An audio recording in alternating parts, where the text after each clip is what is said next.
evening, magluluto pala ako ng apritada kasi babaunin ng gusto sa sundo. Tapos mukha akong haggard lagi na lang. Pagigising ko lang. Tutulog ako ng alas 4 ata yun. Midweek ako kasi naantok ako. Ito. So, kuha lang ako nito ng isang piraso. Kasi isang ganito lang.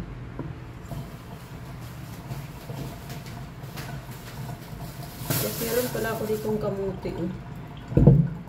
So, ilalaga ko ito. Ipadala ko na ito sa buso kasi isang linggo na naman sila bago uuwi dito. So, habang maganda pa yung kamuti.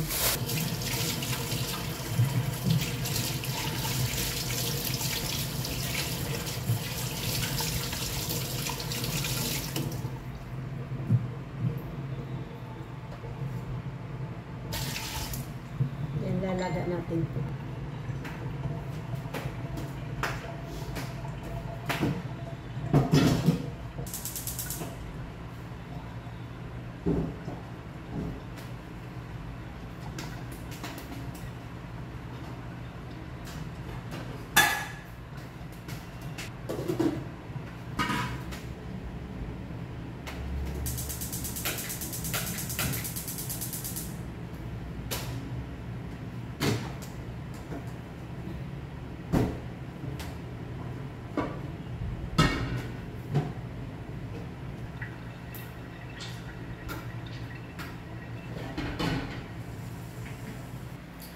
So, ako pala guys, kapag nagluto ako ng apritada, hindi ko na ginigisa yung ginigisa, piniprito yung patatas at saka carrots, diretso na lang. So, depende na lang yan sa pagluluto guys, kung ano.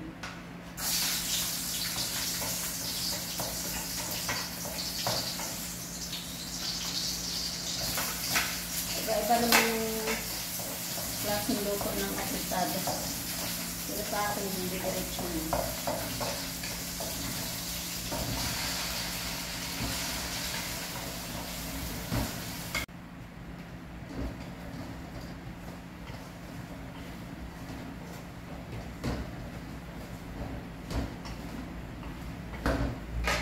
Lagyan ko pala siya ng konting tubig para magulay.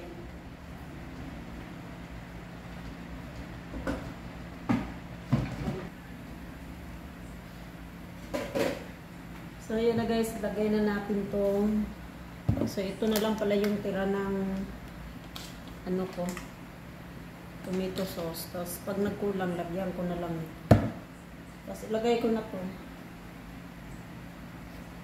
Para bago dumating yung mga boss ko, isang tuloy siya. So yun, ganun lang ako mag-ano guys, wala nang gisa-gisa nitong takpan natin ulit. Tapos yung aking kamote pala, dinagdagan ko siya ng tubig para, kasi parang hilaw pa siya eh. So, tikman natin kung anong lasa.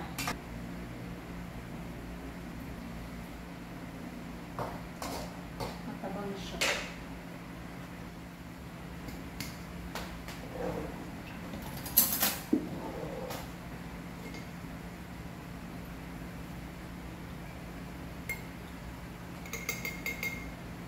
Sarapan natin kasi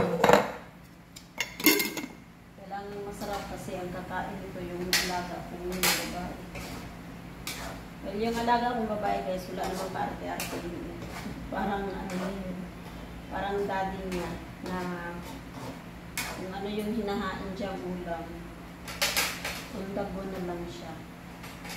Tapos lagay ko na tong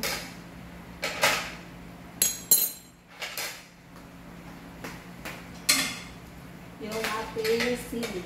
Tapos, dahil kulang naman itong sana enough na to.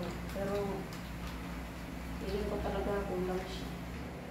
Ketchup.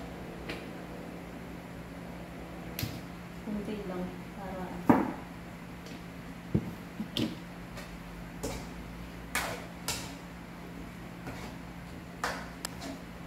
let's see.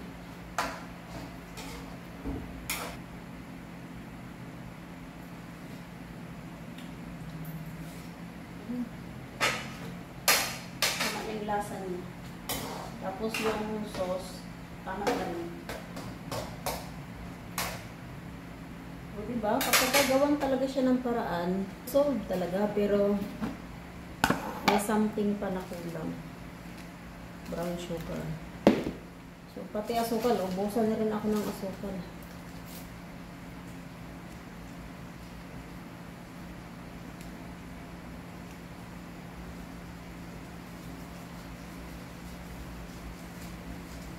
So, dahil hindi na kami naglalagay ng palasa, ang pasarap. Sukal na lang yun. Parang nasanay na rin ako guys na wala nang mga seasoning ba. Nasanay na ako ng ganung luto. Masarap pa rin naman. Basta ang panghimpla sa mga sabaw-sabaw is yung patis talaga. Kaya hindi mo siya lagyan ng mga pampasarap ng seasoning. So, tignan natin ulit.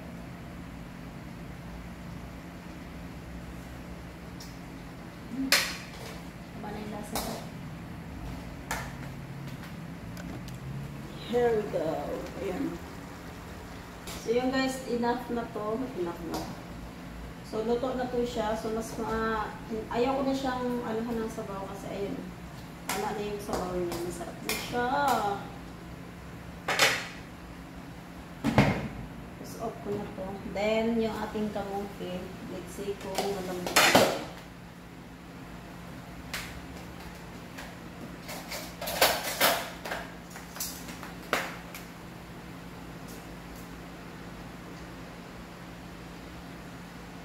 Lambot na din siya. So, tama na din yan.